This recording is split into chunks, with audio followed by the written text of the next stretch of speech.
Blessed morning, kabaluyan. Ito na yung aming patatas na inuuwi every work po namin. So, araw-araw po kami nag-uuwi ng patatas. So, nakikita niyo po, no, malalaki po yung ginagayat kong patatas. Yun po yung mga big size namin. Yun po yung inuwi ko sa kauna-unahang araw po namin. Bali, natuwa po ako dahil sobrang lalaki. Kaya yan, nakikita nyo po, malalaki po yung gayat ko. Talagang sinadya ko po talaga siyang malalaki. Tapos hihiwain ko po yan na pang French fries. Kasi i-stack po namin yan. So, ang gagawin ko po dyan ay, dahil mahilig po yung bunso ko kumain ng French fries.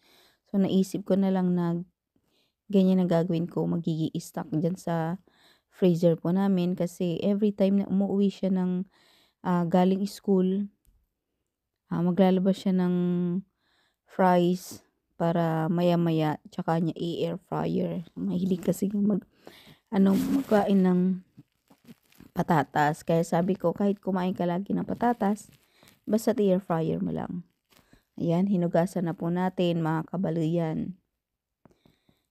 After kong hugasan, syempre, kailangan nakakalsudagtaton talaga ta para malinis. So, kailangan natin hugasan ng maigi yung ating patatas. Then, after nyan, ilalaga naman natin.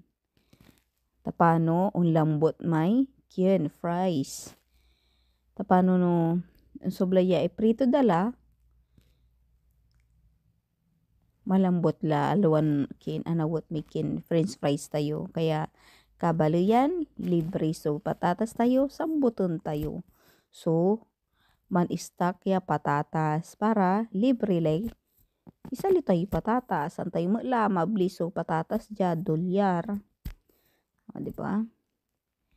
San ka pa? Yan. Then, ito na po yung ating finished product, French fries. Kaon na. Te, mga tila. Kabalo yan.